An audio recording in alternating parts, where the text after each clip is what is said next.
Hello, I'm Anastasiya Lavrina. Welcome to Inside Politics. Today we will explore two significant global issues: the prospects for US-Russia normalization and China's expectations regarding its geopolitical position.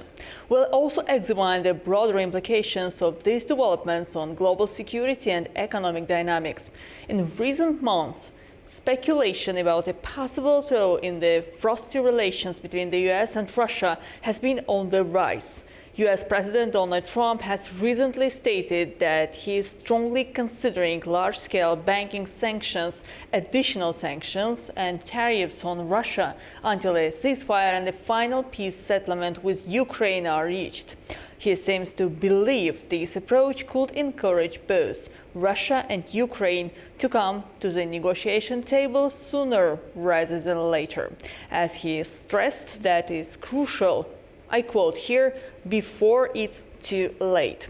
His comments add an extra layer of urgency to this already complex geopolitical situation. At the same time, China's position in global affairs is becoming increasingly significant. As the US and Russia navigate this delicate situation, Beijing's leadership is likely observing closely, considering how potential shifts in alliances could impact its own strategic goals, particularly concerning its interest in global trade routes. One of the key routes under scrutiny is the Middle Corridor, which links Central Asia to Europe, a critical area for China's global economic ambitions. So we will try to delve deeper into the implications of these geopolitical developments and how these could reshape the global landscape in the coming months or even days. Joining me today is Andrew Leung, international and independent China strategist, and Klaus Jürgens, political analyst, Economy First Limited, London. Gentlemen, warm welcome to Inside Politics. Yep. So Andrew, let's start with you. China has often been seen as a key partner for Russia in the face of Western sanctions and diplomatic isolation. However, if the US and Russia start to find common ground, how do you think Beijing would respond? Will it view this as a challenge, or will China seek to capitalize on any shift to solidify its own position? Well, there is a kind of narrative recently that President Trump is probably trying to do a reverse Nixon on China, trying to drive a wedge in the close relationship between China and Russia. However, this ignores the extreme complementarity between the economies of these two places. There is very little Russia can export to the United States or can establish economic links with the United States. But then the Russian economy is closely intertwined with that of China. Russia is one of the world's largest exporter of energy, as well as agricultural products, and China is the world's largest importer of these two commodities. The two economies have been hugely intertwined for a very, very long time. Secondly, the two countries were so much attracted together, but pushed together by American aggression, as foretold by Brzezinski in his epical book called The Grand Chessboard back in 1997. But now Trump is trying to be more friendly towards Russia, but that's not sufficient to really drive a wedge between China and Russia, plus the fact that the United States has shown itself not be a too reliable partner. Look at what Trump has been doing to his closest allies, including Canada and also the European Union. So I think that this attempt by Trump, of course, would lead to likely to lead to a ceasefire over Ukraine, because the Ukraine war is not sustainable. It's been 3 years in the game, and then the Ukrainians are running out of soldiers as well as ammunition. There is no way that the European Union or European countries can step into the vacuum if the Trump administration withdraws all support from Ukraine. So I think that and of course Russia sees benefit in a ceasefire which preserves its occupied territories. Is now controlling the eastern part of Ukraine with access to the Black Sea and linking up with Crimea. So it is a very good position. I think a ceasefire could take the form of an armistice along the lines of what happened in Korea, the Korean War. The Korean War never ended. It was only a ceasefire or in the form of an armistice, freezing this situation on the ground without recognizing formally sovereignty of occupied territories. I think this is likely to what's happening with a sort of armistice, allowing Russia to continue to occupy the eastern part of Ukraine, without recognizing the formal sovereignty, but also providing some sort of a security guarantee to Ukraine in the form of perhaps a United Nations peacekeeping force. The peacekeeping force could be supplied by some European countries, but also can be supplied by China, just to balance the composition of these forces. That's indeed very interesting. So let me ask our expert from Europe, Mr. Klaus, do you think such a scenario is possible? International peacekeeping forces to be deployed in Ukraine, including Chinese? Well, thanks for having me, and thank you very much to my esteemed colleague from China. Amazing insight. Thank you very much. I learned a lot. Now, seriously, what I think, I just came back from an event, and there were other events together with the Directorate of Communications of the Republic of Turkey. And why not? I can say this. It's all out in the open. I'm not making undue public relations here. It's all about United Nations needs urgent reform to become a real global player again. Now, some people would say the veto system has to be abandoned. Other people might say the composition of the Security Council has to be completely revamped. But now, listening to my esteemed colleague here actually asking for a United Nations mandate to oversee peaceful resolution of the Ukrainian situation and conflict, where so many soldiers, innocent men, women, children, young and have lost their lives. It could actually revitalize the United Nations. It could actually show that there is still a case in point for the United Nations. And now Washington is pushing it, of course, pushing it to get an agreement with Moscow.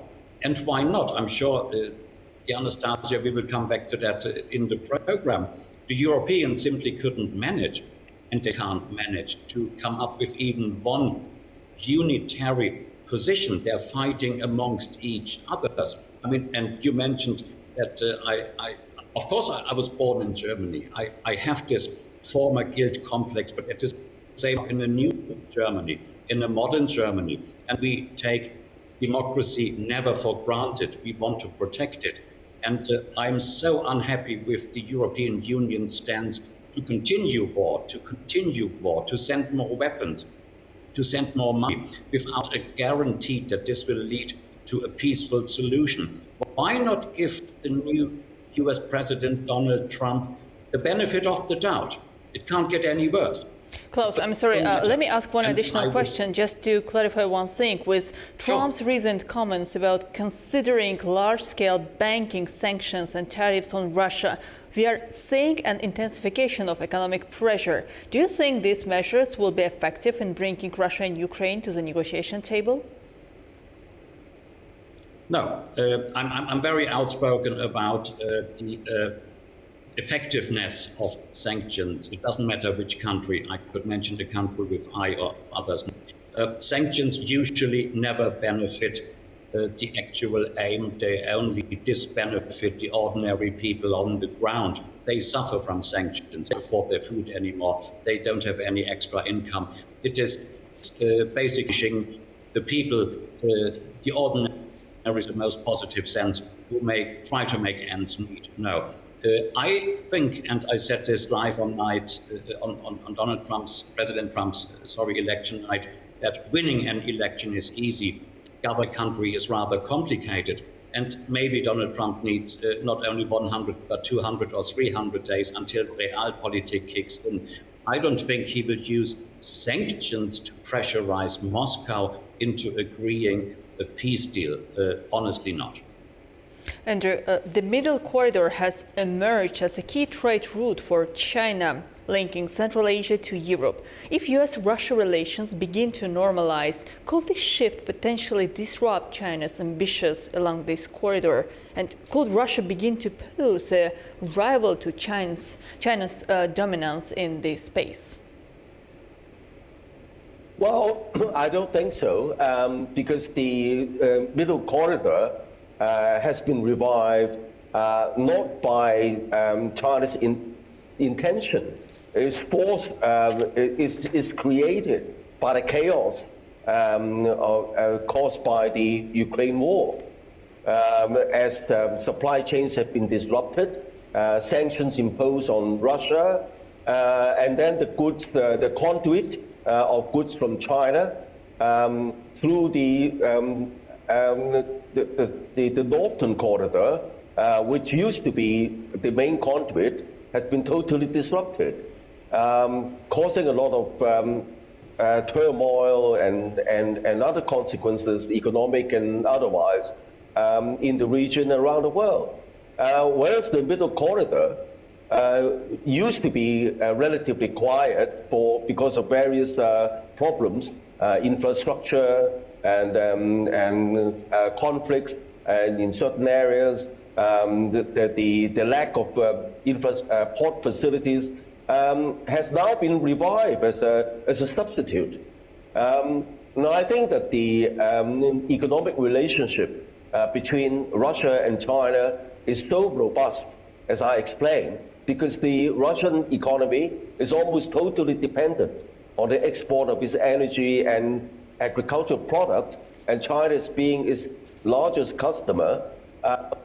Then even using the Middle Corridor could, in a way, also benefit Russia, and some of the goods could well reconnect with certain parts of Russia. But I think that the main thing is to benefit the rest of the region, as the rest of the region is totally traumatized, as it were. So I think that coming back to sanctions, I don't think Trump is relying on sanctions from the start, because don't forget that President Trump spoke to Putin behind the backs of the Europeans recently. And the two sides seem to have reached some sort of at least tacit agreement. It is just that on the one hand, the Europeans are trying to put some spanner in the works by urging Zelensky to keep on fighting and pretending, use the word pretending advisedly, because the Europeans are in no position, have no capacity to replace the American support, both in terms of money, but more importantly, in terms of ammunition. So I think that this, the Middle Corridor at least restores a temporary balance in the trade, but it's in no way could drive a wedge in the relationship between economic relationship, but also geostrategic relationship between Russia and China, and both are seen to be, at least have in the past, targets of American aggression. So I think that Russia is in a better place now with Trump. If the war in Ukraine reaches a kind of ceasefire, preserving its occupied territory in the east Ukraine, and with preserving its strategic access to the Black Sea. And let's not forget, Trump seems to be setting his eyes on the rare earths in Ukraine, because as a counterpoint to American sanctions and also stranglehold over certain high-end semiconductors, China has been retaliating using the rare earth stranglehold. And then this really hurts the United States because the rare earth is an indispensable ingredient in even military hardware, in fighter jets, in missiles, along with a lot of green energy products. So that's why Trump, during his first days in the White House, wanted to occupy Greenland, because Greenland is very rich in rare earths. And now trying to force an agreement with Ukraine, trying to seize all the minerals, particularly rare earths in Ukraine. But the problem is that the picture of rare earth as seen by the Trump administration depends on some very old Russian maps of the energy rare earth distribution in Ukraine. And in any case, most of the deposits are in eastern Ukraine, occupied by Russia. But be that as it may, rare earth is a game changer in the relationship. And no doubt Trump wants to move away from the Ukraine war to concentrate very interesting. on the Asia Pacific. We are talking about the interest of China, Russia, United States of America is concerned over the future of Ukraine. But Klaus, with the US and Russia potentially engaging in negotiations, how will this shift impact Europe's security concerns, especially considering its still reliance on Russian energy and its current tensions with China over economic and geopolitical issues? Will this reconciliation lead to a strategic reassessment by Europe, particularly regarding its relations with both Russia and China? Well, is it not interesting, Anastasia, now that Donald Trump is in office, and as you know, I covered the elections from a number of countries, in particular the United Kingdom, and even there I sensed that Kamala Harris was the preferred president, and we spoke about it in my review on 10. Now Donald Trump is in office. History has been written. The Europeans must get used to it, and they don't want to get used to it, because we have a president in the White House. And I'm not defending what he says, just as a political commentator. He actually said, make America great again. And that is what Elon Musk and he are basically trying to do. So stopping a war in a foreign territory involving another global power, say like Russia, even if it's concerning Ukraine and not another country, it makes sense to me from his policy strategy agenda. You do not want to get America involved in any far away conflicts anymore. The American population doesn't want this anymore. And don't get me wrong, one day the European population will not want to get that involvement anymore. It is only a question of time. And you follow the UK media, same like I do. There are already commentators say, put boots on the ground in Ukraine and then just wait until the first, unfortunately, soldiers having lost their lives come back home. Your entire strategy will crumble. So this is verbal warmongering. I don't believe in any of this. There will be no boots on the ground in Ukraine. The only option would be Ukraine is joining NATO, which it will not. The only option is Article 5 is triggered, but Ukraine is not part of NATO. And could the NATO cover a country which is neither part of Article 5 nor a full NATO member state, then NATO is no longer useful. Now, if America pulls out, sure, everything will change. Which country would be the number one? Would it be Germany? Would it be France? What is their link to NATO? We might talk about it. What about neutral countries like Austria? What is their link to NATO? Or could it become Turkey here? It's a highly volatile situation. The Europeans, I think, are very, very tired of the war situation in Ukraine. When it started, I interviewed a mother from Ukraine with her child, and everyone was so supportive of them. They said, oh, the bad Russians to poor Ukrainians. Now so many news emerge actually. Have you seen these videos of conscripts basically being forced to join the Ukrainian army? I think this is ludicrous, sad. This is not even the right wording. So say Russia is doing everything wrong, but then please take a look at Ukraine. Ukraine is not doing everything right as well. The European public's voice will eventually turn against financing a war which cannot be won. And the prospective new German chancellor, and I may say this as a German national, his broken election promise not to continue to finance and not to put billions, hundreds of billions of euros in war, which, according to me, basically has already been lost. I think it is the wrong decision. So don't underestimate, Anastasia and my dear China, public opinion. Public opinion might support you for some time if you think this is in the common good. But if it is clear that it is not, and how can peace be achieved? And why not achieve peace? Donald Trump talks to Vladimir Putin. And my dear friend in China, why not involve other partners as well? China as a global superpower. Why not bring peace? Well, and my last question, Andrew, about the future cooperation between China and European Union, especially from the perspective of economy.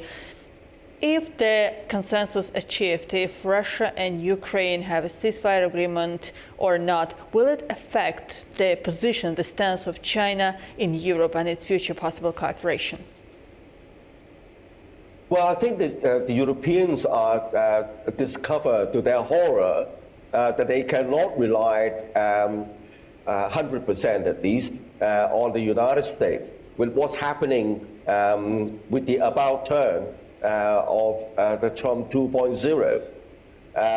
Because for many, many decades, the Europeans have been totally reliant on American support or even doing all the heavy lifting in their own defense. Not only the nuclear umbrella, but also armaments and soldiers, and look at how much, what's the percentage of the GDP they spend on the military. And usually it's less than 2% or some less than 1.5% for some members. And they've been doing quite well all these years by redirecting all this, by saving all these resources to improve their economy, to grow their exports, and to improve their welfare. So they've been living on the Americans' largesse. And no doubt Trump has been furious about this shortchanging the United States.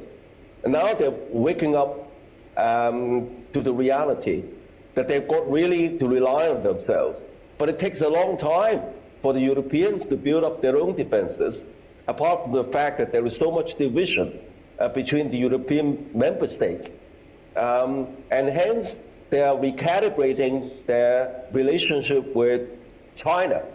Of course, the relationship has been poisoned by the false rhetoric of the so-called democracy versus autocracy, on the mantra that somehow Chinese government has been, because it's not based on elections, is illegitimate.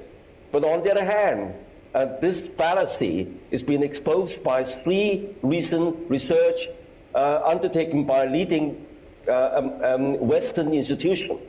The first research was undertaken by Harvard Kennedy School only a couple of years ago, and to look at all the governments around the world and the degree of the support of their government.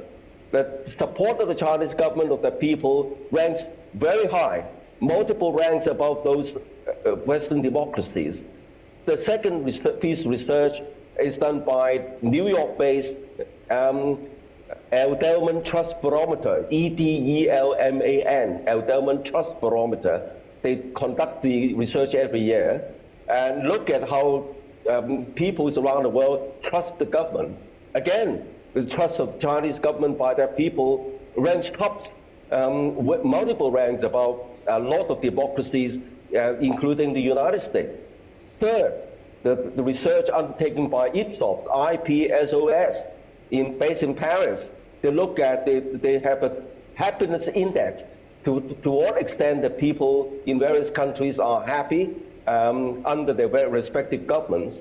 And again, China, in spite of all the problems, ranks very high. So the rhetoric that somehow the Chinese government is illegitimate is totally fallacious. I'm very sorry, Director. Unfortunately, we are running out of time. That's why we have to conclude here. But I'm more than sure we will come back to this issue. There are a lot of global changes happening every single day. As for now, thank you very much for joining Inside Politics today.